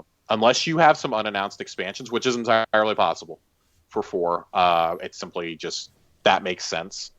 As for the other unannounced games, like I don't know what they like. So, Compulsion's game, I guess, would be one, but that I wouldn't really consider that big.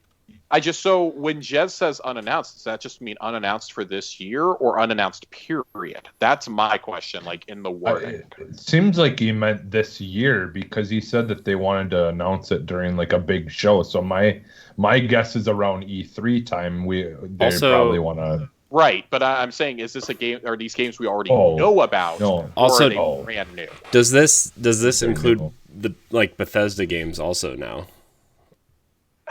I feel like that would be a really cheap way to get out of it, because like everybody and their mother under the sun, like me included, thinks that Wolfenstein 3 is one of the unannounced games. I mean, it is, right? They keep saying, Right. they've openly said Wolfenstein 3 is happening, right? Like they just haven't formally And announced it's been it. it's been in development for a few years. Like unless Indiana Jones just comes out of nowhere and somehow releases this year, which I will do something insane if that happens. I don't think it's happening. My knees will get dirty for Disney. Yeah, there'd be some inappropriate things going on this show. As opposed to what normally happens. Take it as unannounced games. I would say probably Wolfenstein, and I mean, I guess Compulsion's game, but I don't think Compulsion's game is anywhere near ready to come out. I think this is much more towards these are games that we know about, or it's a partnership with somebody that like we're not going to guess. Speaking of Compulsion, did you see that We Happy Few has an Xbox Series X enhancement edition? Did it make the game playable or like bearable? I don't know. I didn't play the game, so I don't know. But I'm like, that game is like really old to be getting an update. Like, what are they doing? Yeah. What are they doing? I don't know, man. Like the games, I could definitely see like. So the most logical way to say this is, it's talking about Wolfenstein 3 and Forza Horizon 5. Mhm. Like, if you're talking about unannounced. If you're talking about announced, I think there's a distinct chance that it could be referring to Everwild and one of the millions of RPGs that they now own. Mm-hmm. Can we get a Series SX update to the original first Doom game? Thank you. What, like the one before Eternal? Oh, I thought you meant like Oh. the original. No, the Doom. one before Eternal. I just want. I mean the like the Doom first one 2016. before yeah. I want that remastered and redone and with ray tracing. Well, isn't Wolfenstein 2 and Prey getting Series X enhancements too? Wasn't that like a big deal that like PlayStation 5 wasn't getting them, but Xbox was? No, the big deal with those was that I think the bundles were available for Series X and not for PlayStation. You had to still individually buy them. You could get them bundled at a discounted price though for Xbox. Oh, okay. I don't know if they actually got the enhancements. The only ones that I know that have enhancements coming down the pipeline are Doom Eternal, Fallout 4, and Elder Scrolls Online. Well, are all set to get them. There's a Polygon article that says Wolfenstein 2 Dishonored and Prey collections rated for Xbox Series X, according to the ESRB. Yeah, it's already available, I believe. Have you guys played Prey? No. I did. I played a little bit of it. I was a fan of the original one. It's not. Yeah, it's. I think it's a really good game. Like it is. I don't know. I really like almost everything about that game. If you haven't played it, it's definitely worth it. Yeah, I loved the original first one and all of its cheesiness and like fun. All the buttholes. I loved that game. I loved that game. And then like I found out about the After Midnight Project or whatever, the band that plays the song for the final credits. I found out about them because of finishing that game. And I actually like their music a lot. They're really good, but yeah, I've only played a little bit of it. The new one though. But. All right, guys, we're gonna get into these questions. Remember, you can tweet at us at ArsenalX Podcast, join our Discord, comment in there, comment your question, or email us at arsenalxpodcast@gmail.com. Just like Eric Hathaway did. He says, "Hey guys, what XGS IP do you think we will see come out this year besides Halo?" I mean, we kind of just talked about that a little bit. Yeah. I mean, I don't know. We kind of talked about Forza, I guess. I think Everwild, actually, Josh, now that you brought it up, I keep forgetting about that game, but also I'm excited. Every time I see it, I'm excited for it. Like, I think that's kind of a decent candidate for this year. honestly. It's one of the only ones we actually saw like running last year. Mhm. Like we didn't see actual gameplay, but we saw like clearly in engine, and it was not a conceptual trailer. Right. I feel like Everwild is probably the safe money, but again, I'm not really sure where that fits in. Like if it's coming out this year and you're not talking about it, like what are you doing? Yeah. I get that we're just a couple weeks into the year, but I feel like that's something that has to be addressed now. And maybe Microsoft is a little gun shy to announce things because last year, a lot of the stuff that came out, sure, we had delays within the year because of COVID. This is the year you're going to start seeing those big delays. Hogwarts Legacy already got pushed out of this year. And Jason Schreier has already said, like, hey, this is just the first one. Like, there are a lot more that are going to come. Like, other people in the industry who know this backwards and forwards are like, there are a lot more AAA games that will get pushed. I know a lot of us think Ragnarok is getting pushed out of this year. I wouldn't be shocked to see Horizon pushed basically to the brink. You know, I still think that is coming out this year since we've seen it running. But like Ratchet and Clank is no longer dated as like a launch window title. That's just 2021 now. So Gran Turismo doesn't even have a date for this year. We just assume that that's this year. So I think there's a lot of things you're going to see pushed out of this year or pushed later. Everwild is one of the ones I feel like could withstand that. And I think Microsoft buying Bethesda bought them a big cushion too. Like, oh, Bethesda probably, like in our assumption, has Wolfenstein and then in mine, like has Starfield almost ready to go. You could have those as two of your big tent poles alongside Halo this year and be perfectly fine. But I think Microsoft really wants to have that, hey, games. So whether that means throwing Horizon 5 out there or getting Everwild out like in September, you have a potentially killer lineup in the back half of this year. It's just not happening before July. What do you guys think about something that Ninja Theory is working on? Whether it's Project Mara or Hellblade? My understanding is that Mara is at least 2022. Because it's still experimental and they don't even quite know what kind of game they want to make with it yet. Yeah, plus like them not being in the studio probably disrupts those conversations. Hellblade, I think, is still quite a ways off as well. I think that was probably slated for this fall, but there's no question that COVID fucked them. That's a game that's going to rely so much on mocap and on performance capture. So like, she did post some stuff on Instagram about her getting back that in the motion capture stuff. So if you're starting to do mocap now, God, that game could be anywhere from 12 to 18 months away. Yeah. Like, at best, especially when it's the main person still suiting up. I mean, Last of Us 2 finished mocap almost a year before release, I think.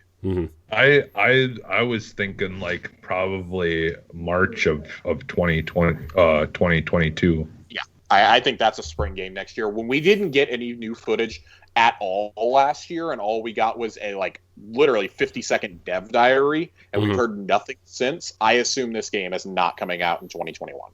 Yeah, I think that's the real takeaway. Is it's just like it's been radio silence on it, so it's on hard a lot to of assume. games. Yeah. Yeah. There's going to be a lot of things, and that's why I think both Sony and Microsoft, and of course Nintendo has always done this, are hesitant to announce release dates because they don't want to keep getting seen as, hey, we got to punt, especially after pushing that Cyberpunk. I mean, that's why like, they don't want to. Nobody wants to be the next Cyberpunk. I mean, look at everything Nintendo did last year. Everything that they announced last year, they announced it and released it within 3 months, right? Yeah. So and I think right now you know, like. Yeah, and especially after them, like what everything that happened with Metroid Prime 4, like, at this point they've kind of just gotta, like make sure things are like. Yeah. I wouldn't doubt that kind of like lit a fire underneath them to be like, hey, we better just be a little bit more. Cautious and know what's going on first before we announce anything. Microsoft's always been bad about it too. They announced Quantum Break 3 years before it came out. Yeah. You can't afford that with your big IPs anymore. Like Halo Infinite, by the time it comes out, it will have gone through 3 E3s. Like, come on. Like we simply just at least 3. Excuse me, this will be the 4th one. What, 2018? So 2018, 2019. We got a teaser in 2018. We got him waking up in space and putting the helmet on in 2019. Last year, we got the gameplay. We got Craig last year. And then we get the game. Craig. 4 E3s. Like, man. 4 E3s. Like, that's Last of Us 2 style long. Mm-hmm. Yeah. So Yeah. Stuff like Everwild Last is of well Us on the 2, way though. to being there too. Yeah. I mean, I think we all knew that buying this box that we weren't going to get any games until at least next Right. fall. So I mean, whatever. Well, Look, we would get games, but we just wouldn't be getting these massive things that every single person wants. I to meant play. like AAA, like major tentpole things. Yeah. So, all right, our next question comes from Michael Thornburg. He says, "Hey guys, what would you like to see from Game Pass this year? It's already an incredible deal, but is there some sort of evolution you would like to see? Thanks." I mean, I'm fine with Game Pass where it's at, right? Like, I don't know. I think it's I think it's really good. I mean, I would like to see maybe some older back catalog games appear on there, I guess. Maybe some original Xbox IP like Brute Force. Where's my Brute Force game, guys? I would play through Brute Force now just to remember. I have around here somewhere. I have the official Xbox magazine where it says it's the Halo Killer, or the next Halo, I think they call it. It's like, nope.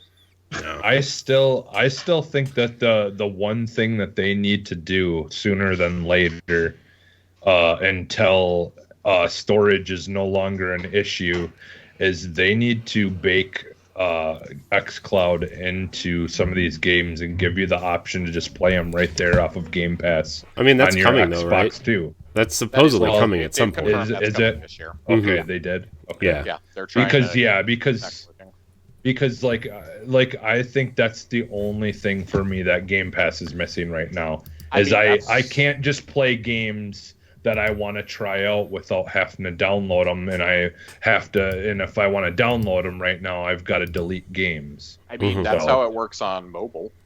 Yeah. So, like, just imagine that, but coming to it, and Phyllis said it'll and be having coming having a straight connection to the internet. Like that's the problem right now. Is doing it through Wi-Fi is not as reliable. Doing it through your internet, like your phone service is not as reliable of a connection as having it directly, the internet plugged directly into it. So, I think what I'd want to see is if this year is really going to be as slow as we're kind of anticipating, at least for the first half, I want to see a killer third-party deal. Like, give me 2 or 3 major third-party games that came out like back half of last year. That would just be like, I don't know, like system sell, because you're never going to hit the high that you had with like when you put Grand Theft Auto 5 on there. You know, it'd be a great Game Pass game. Came back. Now that you say that, you know, it'd be a great Game Pass game would be Immortals. Mm-hmm. So I feel like they could do that. I think if they were to take an open world IP from Ubisoft, though, I think it would be Valhalla, just because of the name recognition. But I selfishly, I would like Immortals because I haven't gotten to play it, and I don't know if I want to buy it yet. Don't buy the Switch version. I'm still gonna hold. I'm gonna hold to my prediction that I think Far Cry 6 is gonna come to Game Pass day one. That would be cool.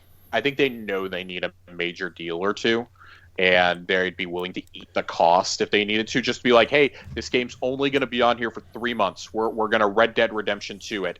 Far Cry 6 will be available for the summer. We're gonna launch it in when's the new release date? Like mid-May or something. We're gonna drop it in May. We're gonna take it away. We're gonna give you the exact date. We're gonna take it away in August. We're just gonna give it. We're gonna give it to you for the summer, like we did with Red Dead. I mean, we had Grand Theft Auto for 6 months. They took that away, gave us Red Dead. I think Grand Theft Auto is coming back. They did one of their little email marketing things where like, oh, we're gonna blur the name of the game out, but this and that that they like to post to Twitter. And it was something returning like, oh, people got really upset when we took this away, but they were really excited because we gave them that other game in exchange. And well, that basically refers to, hey, you did that with Grand Theft Auto and Red Dead. Put GTA 5 on there, people will come to it. If they still somehow don't have it, the player base just skyrocketed in that game overnight when it was on Game Pass for heists and whatnot. Other than that, I mean, Yakuza 7 is probably the other one, like Dragon. Well, I think the day that just makes sense. That's a given. I think that the day that drops on PlayStation 5, the updated version of it, that comes to Game Pass. And I guess really the only other one is, and this all depends on when the agreement is up, which I think is end of February, beginning of March, for Final Fantasy VII Remake. Going to stick to what Corey said a couple of weeks ago, where he thinks that'll be a day one game. Mm-hmm. Yeah. You got to have big third-party games. You got to have games that people want, that the Xbox crowd hasn't had or hasn't been compelled to buy yet. Been like, okay, it's part of the subscription now. Like, it's just too good of a deal. I got to do it. I got a couple months to blow through this before it goes away. If I'm Microsoft, I'm making all these 3 and 4 month deals until my games are ready. Mm-hmm. Well, if I'm looking at like your Amazon Prime and your Hulu models, where right now you can get AMC Plus or whatever for a certain amount a month, or you can get it at a discounted price by buying it as a channel through Prime or through Hulu. So I could see them eventually trying to do something like that, where now if you want Ubisoft Plus, and you can get it through Game Pass at a discounted price for like $3 a month, or all these companies that are making their own streaming services for games come out. I could see them trying to do that. Like, you could have your option to have it stand alone on anything or on PC or whatever, but to bring it to the console and make it more accessible, they can kind of do that where instead of searching everywhere for that app, you can go right into your Game Pass and be like, yeah, I'd like to add this service to my Game Pass. Boom, it's done. Now I got 50 to 100 more games that are in my Game Pass that I can pick from. Like, I could see them doing something like that eventually too, is just, if again, the Netflix or Amazon Prime model is going to be, mimicked moving forward. I mean, that stuff is happening a lot now. Yeah. So, yeah. I want to see a greater discount when games come to Game Pass, if there's DLC that's not included, or like some sort of consumable content. Like, so when Grand Theft Auto is there, like, they should have a discount when you can buy the credit cards and stuff. Like, I would like to see a better incentive to make a purchase when an item's on Game Pass, or if it's a Microsoft owned, if I have Game Pass.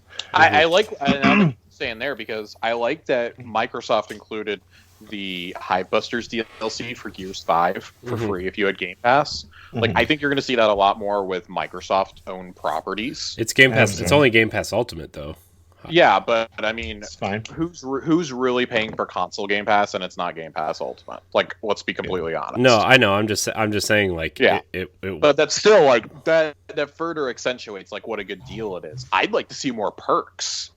Like, yeah, they give us.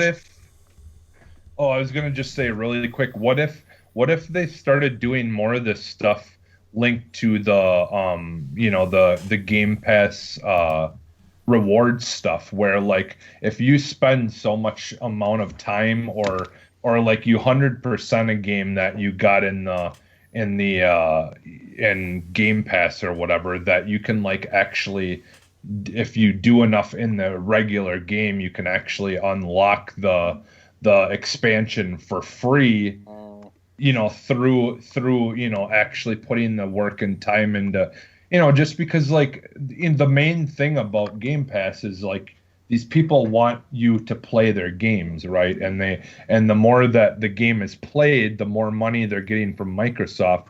And if they're getting more money from Microsoft because people are playing their games, they can then afford to do reward people for actually playing their game through to completion, to actually getting then the expansion free, or like just something. I mean, just like have it where people feel more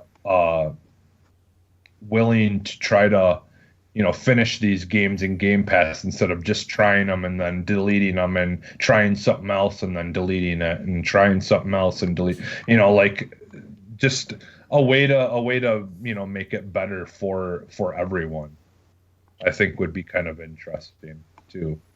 So what I kind of want to see is, I want to see more perks that we get, like with the for example, they give like Warframe and like World of Tanks stuff away and stuff. Give us stuff for games that people actually play. Yeah, like when Halo comes out, give us some kind of cool. Give me some rec packs for Halo. Like we got a Forza Horizon pack. We got an Overcooked DLC for free, which my girlfriend was super happy to have. We've gotten a lot of Sea of Thieves cosmetics. Like I'd like to see like what the agreement they have with Bungie. Like we know they had a talk with Bungie last summer. Like what was that about? Was that about an indefinite continuation of expansions? Was it about Matter, or was it about some Game Pass perks similar to Twitch Prime, where you get a bundle every month or something? Like maybe you get like 200 silver, 200 or 300 silver, and a few cosmetics or something, like three or four times a year. Like that would be really cool to me. I would really like that. You give us something like that, or you partner up with some of these third-party devs and you get a mini DLC or some quest packs or something. Like hypothetically, had Cyberpunk launched well, and maybe part of the deal with them for promoting it had been, oh, we're going to give you like the first expansion at like half off or something like that. Like give me some perks like that. Like I like that you did the Spotify thing. I like that you did the Disney Plus thing for new subs. Give us something that a lot of us will use. Like, give me a map pack. Give me a map pack for Call of Duty or something. Give me, I don't know. Like, I'm just spitballing here. Like, give us something that's like for a lot of people, but that equals that $10 or $15 value. Like, it's like, oh shit, I was gonna buy this anyways, but this is included as part of my sub. Like, it's canceling itself out for this month. I like things like that. Like, I've been getting all the Phantasy Star Online packs for the last year because when New Genesis comes out, I want to give it a shot. I'm going to have all these ridiculous XP boosters now. Mm-hmm. Yeah, I love it. But selfishly, give me stuff for games that I play. Give me some Warzone shit. Give me some Apex stuff. Like, or if they do that thing like they did, like you were talking about the Spotify and the Disney Plus things. Like if I already have those, like let me turn those in for Game Pass. Rewards points or something, because I'm not going to be able to use it. I mean, that's probably a legality thing, though. Yeah, in all honesty. True. Yeah. I don't know. Yeah, it's because that is such a bummer. Because almost every single thing so far that we've gotten like that, I haven't been able to use because I either already have it or it's not something that I use. So it's just I've. Like all those perk stuff has been pretty useless for me. All right. Well, is there anything else we need to hit on before we head on out of here? Because I think I'm good. Yeah, I think we hit on everything. We got everything in. We got all the questions. Remember, you can email us at arsenalxpodcast@gmail.com. You can tweet at us at arsenalxpodcast. You can join our Discord. A lot of fun in there. Also, Arsenal X is the only people in the Boss Rush Games Discord. I want to thank everybody for watching here on Twitch. We've had quite the viewership tonight. So if you're watching on Twitch, hit that follow, hit the heart, whatever the heart says. What is it? Follow. Thank you. If you're watching on YouTube, remember to subscribe. If you're listening on podcast services, leave us a nice review. Like us, share us with your friends, do all that stuff. Second week in a row, gentlemen. Great stats. I was sharing it with Joe. So great job, everybody. Proud of you. 2021 is off to a great start here on Arsenal X. So it is. Jesse, where can we find you? You can find me almost everywhere as Phantom NXS, and I promoted this on Boss Rush episode, but I'm gonna hopefully this month be doing a episode with the ladies over at Bad Bitches Podcast, and I'm so looking forward to. We're gonna do one of their drunkumentary episodes where that's a show where they watch a movie and talk about it, and I talked them into watching Ichi the Killer, and I am so excited for them because they have no idea what they walked into. So, that should be hopefully coming up at some point this month, released or at the end of the month. So, nice. Yeah. Joe, where can we find you? Should follow me on Twitter. Check those show notes for more details. I'm just gonna like screen cap the way you look into the camera when you say that, because it looks like you're trying not to laugh as you say it. That would be factually accurate. You're like a kid who knows he did something wrong, and you're like giggling, trying not to say what it is. I feel like every time we get to this point, there's the problem of being like, am I gonna spell it out? Am I going like in the easiest way is to just click a link. Yeah. So. It is what it is. Yeah. Josh, where do we find you? Of course, every Thursday night and Friday at some point during the day, whenever Corey's able to post it, you can find me on the Tower Casuals Destiny podcast, and on Twitter and Twitch as @Josh_Finn with 2 N's. Count them, 2 N's. We're finishing up Control this week. And then God knows what. I got to find another game since fucking Outriders got delayed. Oh, did it? Oh, I missed that. Outriders got punted to the end of April.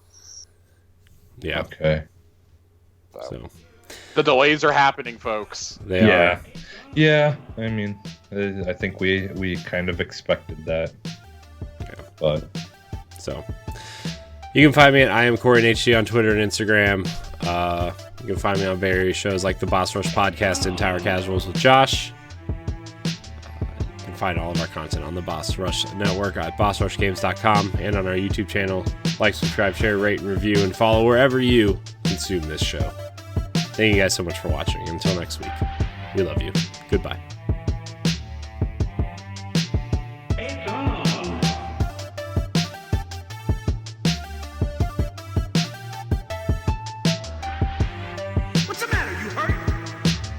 Hey, bro.